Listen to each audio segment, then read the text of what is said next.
Assalamualaikum, I am Muzaffar Sultan and welcome to Factual Point.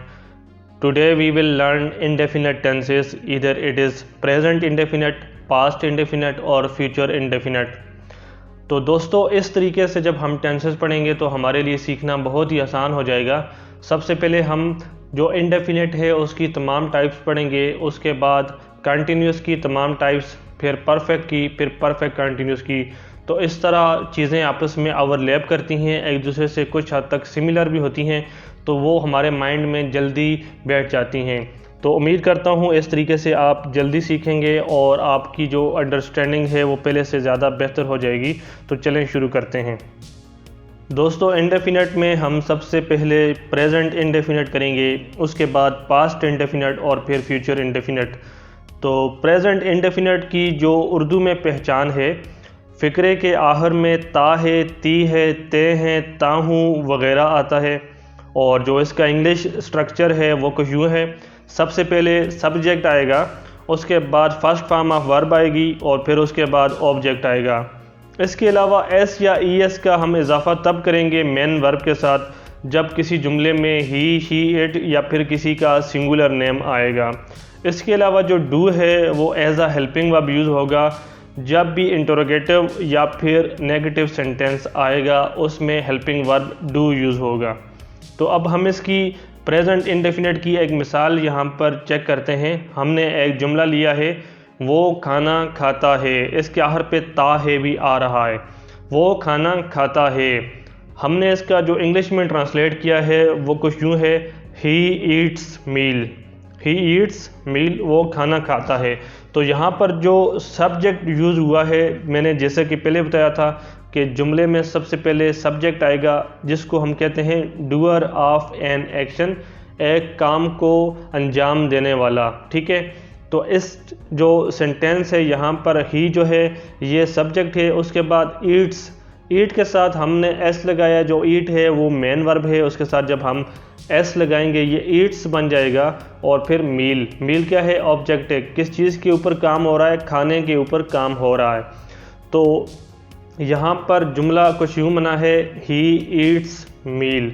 तो इसमें हमने S के साथ ईट के साथ इसलिए एस लगाया है क्योंकि इससे पहले ही आया है। जैसा कि हमने पहले भी कहा था कि जब भी प्रेजेंट इंडेफिनिट में ही, शी, इट या किसी का सिंगुलर नेम आएगा तो उसमें मेन वर्ब के साथ एस या ई एस का इजाफा होगा। तो ईट के साथ हमने एस का इजाफा किया है, ही ईट्स मील, वो खाना खाता है। दोस्तों अभी हम इसी जुमले की नेगेटिव फॉर्म बनाते हैं। नेगेटिव जुमले वो होते हैं जिनमें किसी भी काम के होने की नफ़ी की जाती है, और नेगेटिव सेंटेंस में हम उर्दू में नहीं का लफ्ज़ इस्तेमाल करते हैं और इंग्लिश में नॉट का इस्तेमाल करते हैं। अभी इसी जुमले की नेगेटिव फॉर्म बनाते हैं, वो खाना नहीं खाता है। तो इसको इंग्लिश में हम कुछ यूँ लिखेंगे, सबसे पहले आ जाएगा सब्जेक्ट, सब्जेक्ट है हमारा ही, उसके बाद आ जाएगा हेल्पिंग वर्ब। जैसा कि मैंने पहले भी बताया था कि नेगेटिव और इंटरोगेटिव में हेल्पिंग वर्ब यूज़ होगा, यहाँ पर डू है हमारा हेल्पिंग वर्ब, और उसके साथ हम ई एस का इजाफा करेंगे और उसके बाद यहाँ पर नॉट आएगा जो हमें शो करता है कि ये नेगेटिव सेंटेंस है, काम की नफ़ी के लिए नॉट यूज़ होगा। और उसके बाद ईट आएगा जो हमारा मेन वर्ब है, और उसके बाद मील, मील यानी ऑब्जेक्ट, खाना जो है यहाँ पर जिसके ऊपर काम हो रहा है वो हमारा ऑब्जेक्ट है। इसके अलावा यहाँ पर ही के बाद हमने जो डू लगाया उसके साथ हम ई एस जब लगाएंगे तो ये डज बन जाएगा। और यहाँ पर हमने इसके साथ ई एस इसलिए लगाया है कि जैसा कि आपको पहले भी बताया था कि जब भी ही, शी, इट या किसी का सिंगुलर नेम आएगा तो उसमें वर्ब के साथ एस या ई एस लगेगा। तो यहाँ पर क्योंकि हेल्पिंग वर्ब यूज़ हुआ है डू, तो हमने जो इजाफा किया है वो इसी के साथ ई एस लगा के किया है। तो फिर जो हमारा मेन वर्ब है ईट, उसके साथ एस नहीं लगाया, तो सिंपली हमारा सेंटेंस यूँ बन जाएगा, ही डज नॉट ईट मील, वो खाना नहीं खाता। दोस्तों अभी हम इसी सेंटेंस की इंटेरोगेटिव फॉर्म बनाते हैं।